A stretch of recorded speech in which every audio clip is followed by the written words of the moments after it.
One day, during my junior year of undergrad, I came home and started studying for a test that I had coming up. In the midst of me making flashcards, I started crying hysterically.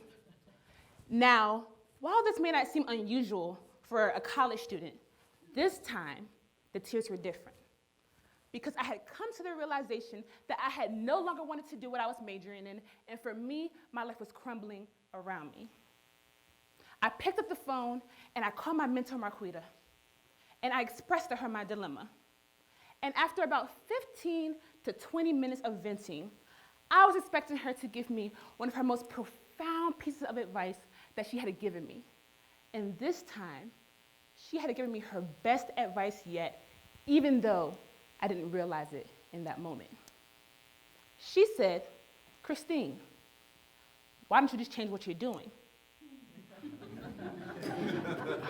Now, in my head, I'm thinking, obviously, she couldn't have heard what I said with such a response, because for me, I was in crisis and I needed more. And so I repeated myself, thinking that she was going to give me another response. And this time, she paused, she chuckled, and she said, "Christine, all you have to do is change." Mindset is defined as the established set of attitudes held by someone. And I had to realize that that someone was me. Today, I will give you a tool that will not only help you to shift your mindset, but that will also help you to realize why mindset matters when wanting to change your life. Now, before we get into that tool, there are 4 things that we must note about mindset. The first, mindset means that we are constantly learning. The second, mindset means that we are constantly growing. The third, mindset is intentional. It does not happen on a whim.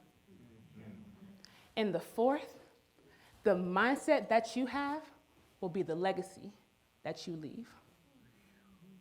So now, I would like to introduce you to the HABEs, or the habits, attitudes, beliefs, and expectations of mindset.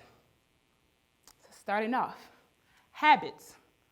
What are those things that you are doing daily? For me in undergrad, I used to wake up every morning and hop on my social media platforms.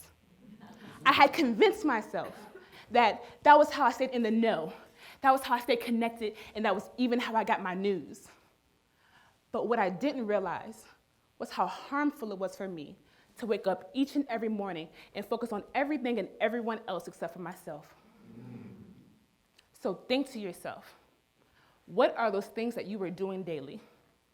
Are they benefiting you, or are they harming you? Next, we have attitudes, which is simply, what is your response and reactions in regards to others? When thinking about attitudes, I like to use the large fry analogy commonly used by Dr. Hightower at Benedict College. Imagine you're at Chick-fil-A. You order a number 1 with the large fry.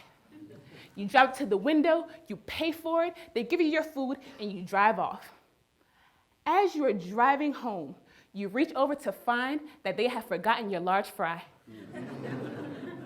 What do? Now, I get it. It's Chick-fil-A. It'll never happen, but go with me here. What would you do? Would you continue to keep on driving and complain the whole ride home? Or would you go back for your large fry? Oftentimes, we allow the actions of others to stop us from going back and getting what's ours. And so, you have to ask yourself, what am I not going back for simply because somebody else stopped it? And I'm not talking about you've already paid for it with your money, but you've also paid for it with your time and your energy. Next, we have beliefs. What are you putting your trust, your faith, and your confidence into? For me, that is God. For you, it could be another source of inspiration, it could be another person, or it could be a thing. But whatever it is, Make sure that it has a strong foundation, because when your mindset wavers and times get tough, whatever your belief is in will be what reroots you. And then last, we have expectations, which is simply, what do you think is going to happen? I always tell people that excellence is my expectation, therefore I will accept nothing less. But that does not mean that I will not only accept anything less from others, that also means that I will not accept anything less from myself. And so each and every day, I choose to have a growth mindset over a fixed mindset. Now, for those of you who may not know the difference between the two, let me break it down for you like this. A fixed mindset sounds like, when I'm frustrated, I give up. I do not want to be challenged. If you succeed, I feel threatened, and my abilities determine everything.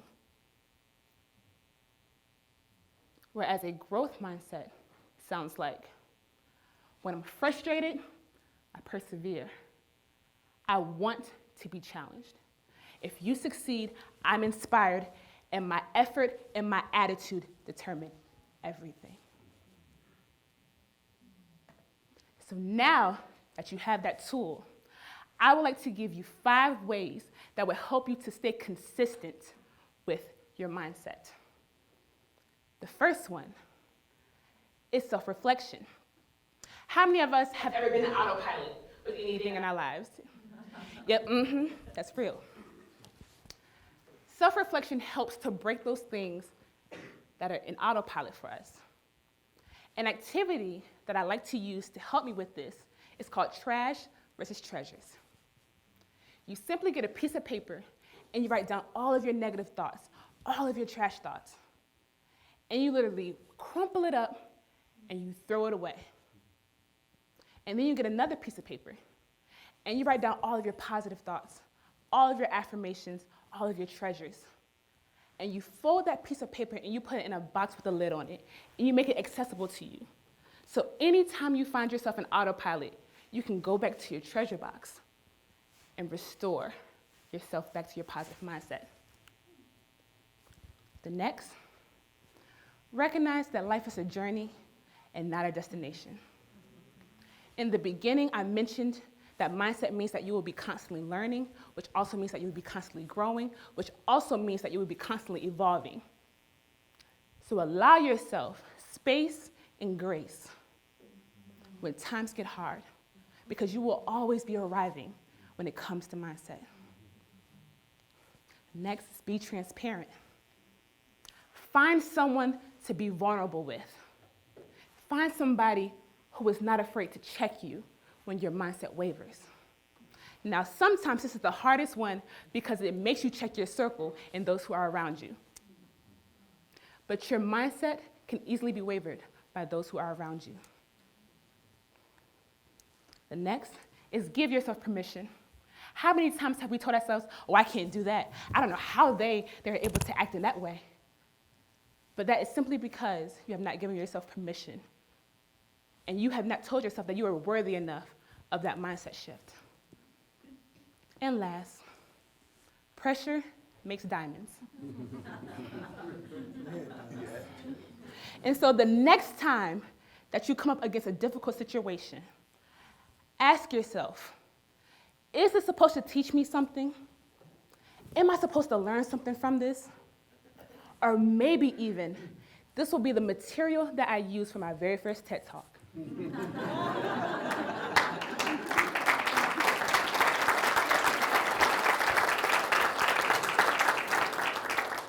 And so mindset means that you want more. And so you allow yourself to go and get more. And if my mentor was standing in front of me today, I would tell her that not only am I a professional and an instructor, but that same girl who was in that room, in that bed crying, making flashcards, has now made a legacy bigger than she could have ever imagined. And that she was right when she told me, all you have to do is change. Thank you.